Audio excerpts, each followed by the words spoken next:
요한복음 1장 16절 살펴보겠습니다. 자, 우리 한 목소리로 같이 말씀 봉독합니다. 시작. 우리가 다 그의 충만한 데서 받으니 은혜 위에 은혜로라. 아멘. 어제 말씀드렸던 것처럼 우리가 우리에게 있는 죄를 털어내버리는 그게 바로 주의 일에 힘쓰는 것이라 그랬죠. 그게 바로 성화의 삶이라고 말씀을 드렸습니다. 그럼 우리가 이렇게 성화의 삶을 살아가게 될 때 실제적으로 우리에게 일어나는 일이 어떠한 일이 일어나겠는가? 오늘은 그 부분에 대해서 한번 말씀을 나누고자 합니다. 그래서 오늘 말씀의 제목은 성화의 길은 우리의 성품을 변화시킵니다 라는 제목입니다.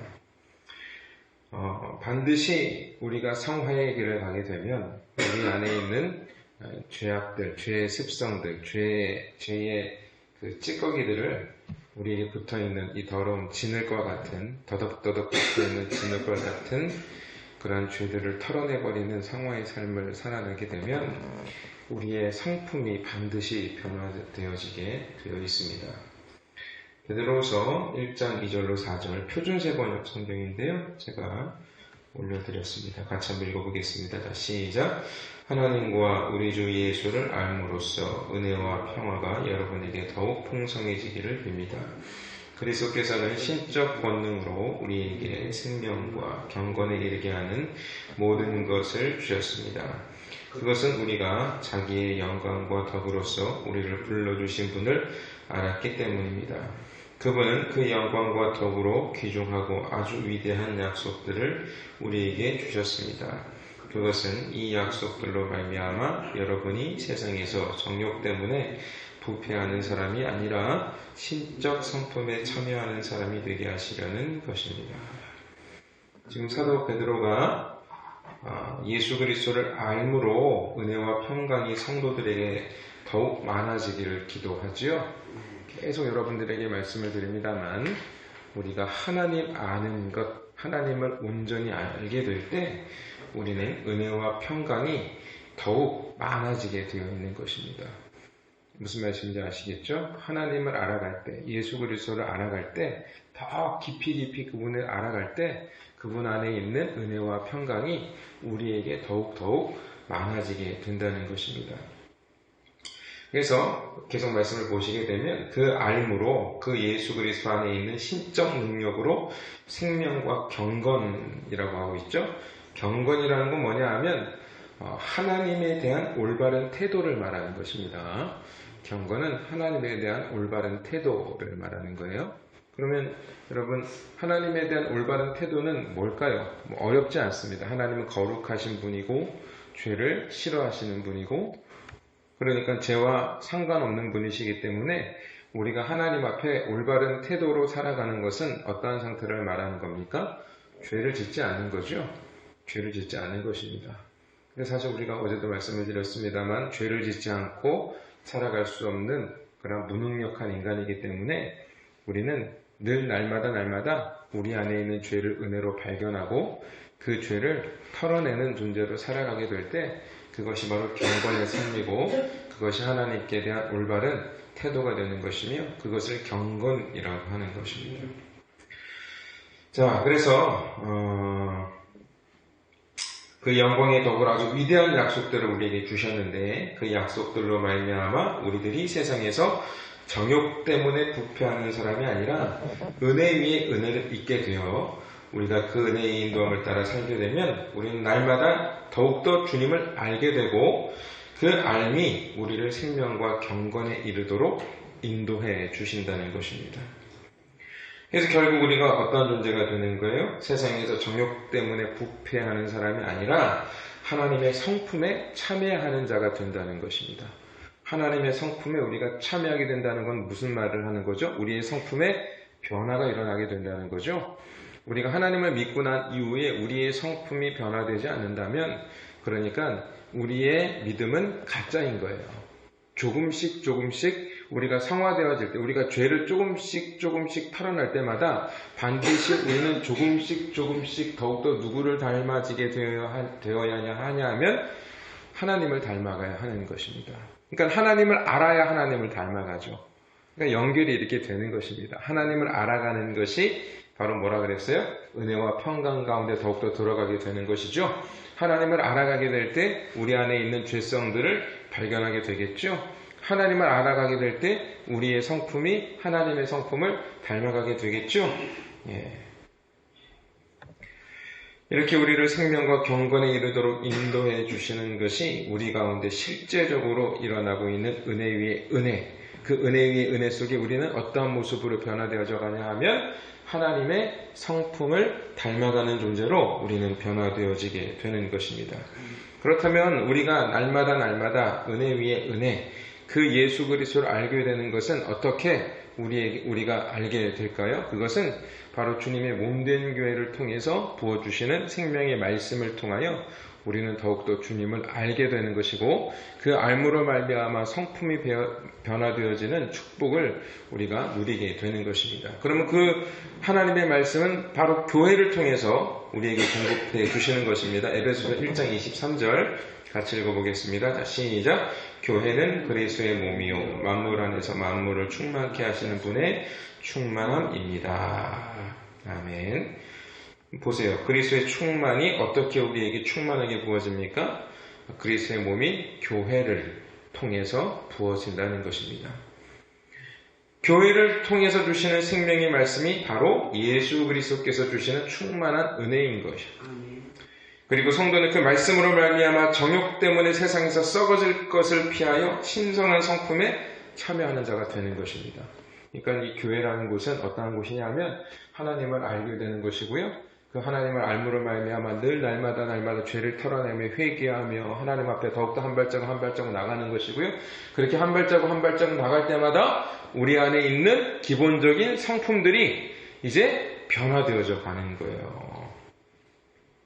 그렇다면 여러분, 정욕이라는 게 뭘까요? 정욕.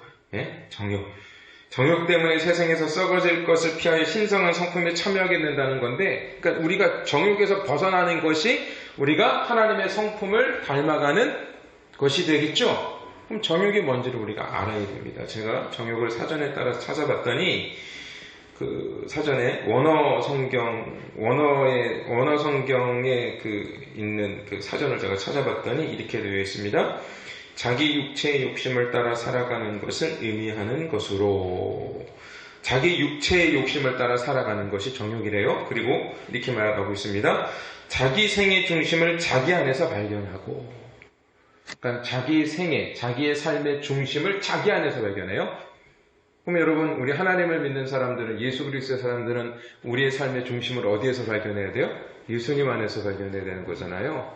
근데 정욕으로 살아가는 사람은 자기 생의 중심을 자기 안에서 발견한다는 거예요. 자기밖에 모른다는 거예요. 자기를 위해서 사는 거예요. 하나님 믿는 것도 자기 복 받기 위해서 하나님 믿는 거예요. 여러분, 많은 분들이 예수님 왜 믿어요? 그러면 복 받으려고 믿는다고 하는 분들 많아요. 네. 근데 그게 잘못된 겁니다. 하나님을 믿게 된 것 자체가 복이에요. 내가 하나님 믿어서 다른 복을 구하는 게 아니라 내가 하나님과 관계를 맺고 하나님을 알 수 있는 은혜가 부어진 것 자체가 우리에게 복이란 말입니다. 그러니까 하나님과 떨어져 있으면 뭐냐 하면 저주란 말이에요. 근데 우리가 하나님을 믿으면서 나 복 받기 위해 나 천국 가려고 예수님 믿어. 맞아요. 천국 가려고 예수님 믿는 거지만 전에도 계속 말씀을 드렸습니다만 내가 잘 믿어서 천국 가는 게 아니에요. 우리는 천국에 들어갈 수 있는 존재가 됐기 때문에 제가 하나님을 믿고 있는 거예요. 잘 들으세요. 같은 말이 아니에요. 하나님을 믿는 이유가 천국 가기 위해서 하나님을 믿는 게 아니라 천국에 들어갈 수 있는 존재가 되어서 하나님을 믿는 거예요. 그러니까 천국 들어가는 것과 나의 믿음은 상관이 없어요. 하나님께서 천국 갈 수 있는 하나님의 백성으로 우리를 택해 주셨기 때문에 우리가 하나님을 믿고 그 하나님 앞에 이렇게 기도하고 예배하는 존재가 된 거라는 거죠. 내가 기도하고 예배해서 천국 가는 게 아니라. 무슨 말씀인지 아시겠죠? 예?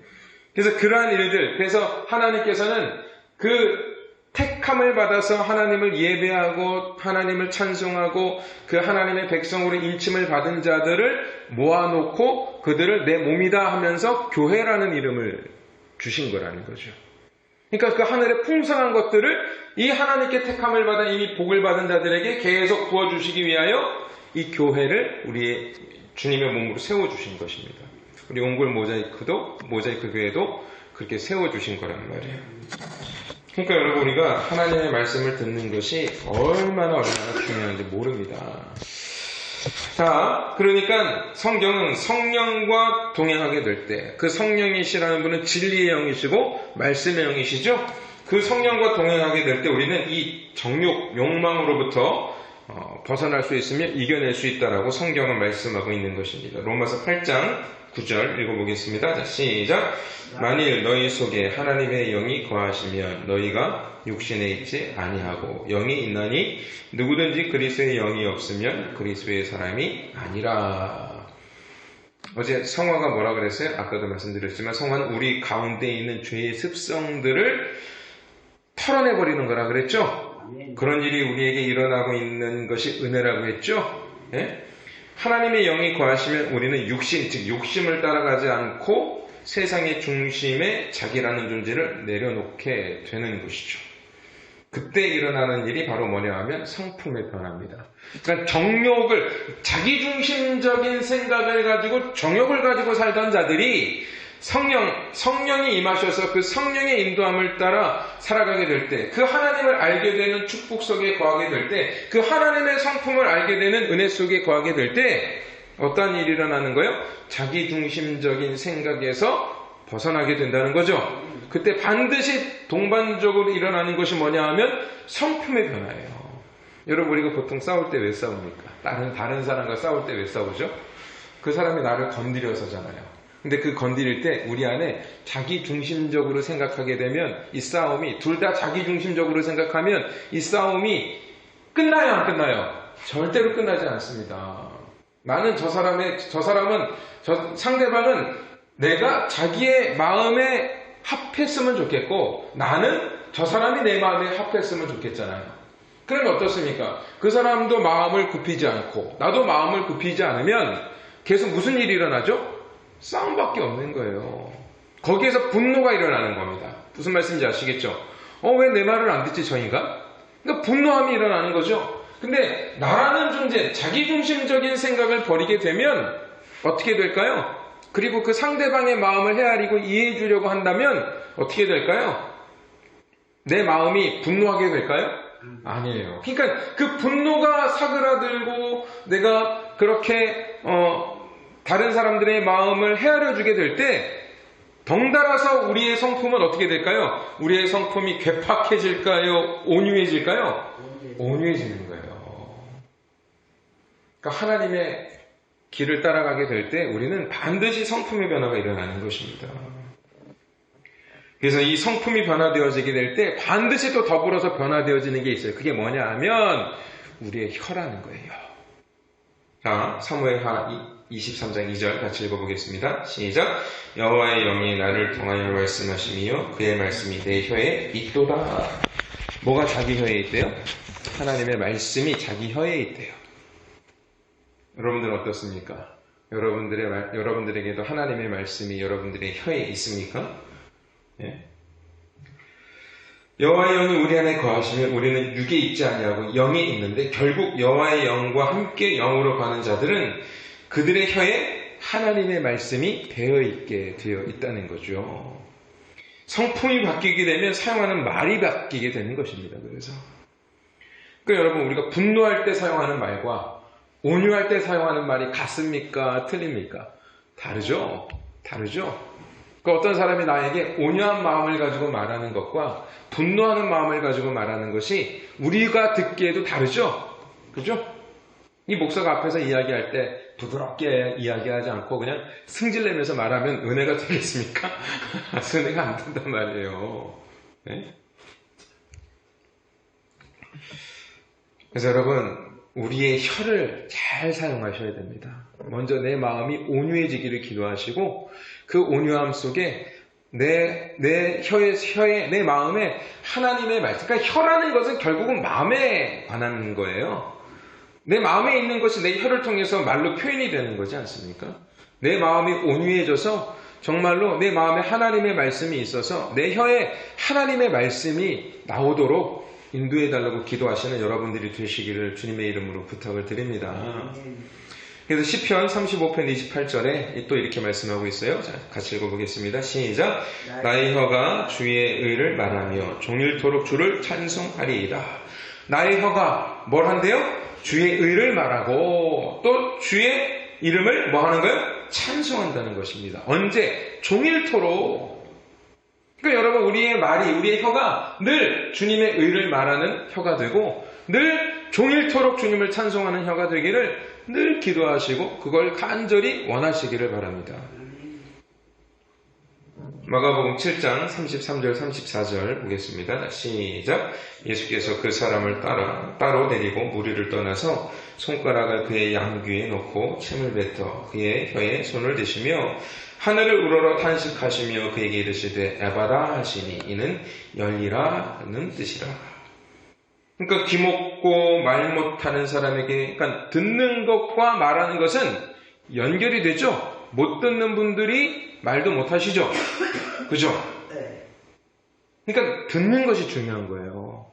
내가 뭘 듣느냐에 따라 내가 뭘 말하느냐가 달려있는 것입니다. 그러니까 아이들도 마찬가지. 아이들을 이렇게 잘 보면 그 집안에서 부모들이 하는 이야기들을 듣고 그 아이의 언어가 형성이 되는 거예요. 예전에 어떤 아이가 막 욕을 하는데 그 집안을 딱 보면 아버지와 엄마가 맨날 욕하고 싸운단 말입니다.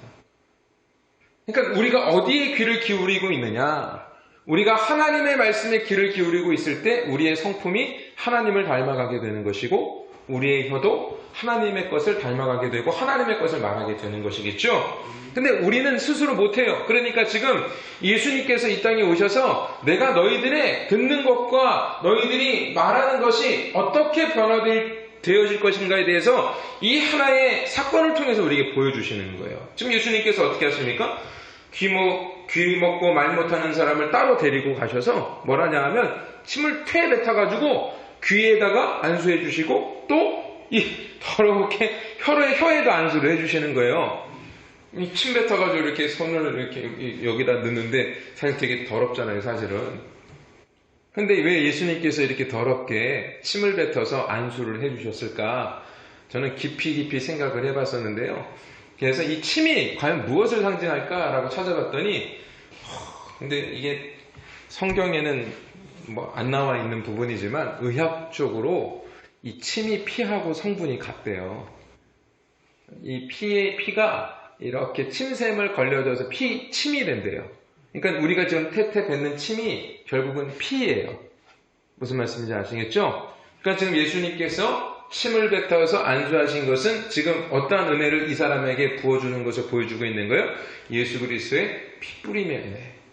그러니까 예수 그리스도의 피가 그의 귀에, 그의 입에 뿌려지게 될 때 우리의 귀가 정결케 되고 우리의 혀가 정결케 되어서 하나님의 은혜가 임하게 되어서 우리가 듣는 것이 세상의 것을 듣는 것이 아니라 이제 그 세상에 얼마나 많은 소리들이 있습니까? 근데 그 중에서도 이제 우리는 하나님의 음성을 듣게 되는 것이고 그 듣게 된 하나님의 음성을 우리의 말로 표현하게 되는 것이고 우리가 그 하나님의 것을 듣고 하나님의 것을 말하게 될 때 우리의 성품이 괴팍해질 수 있겠습니까? 절대로 그렇게 될 수 없는 거예요.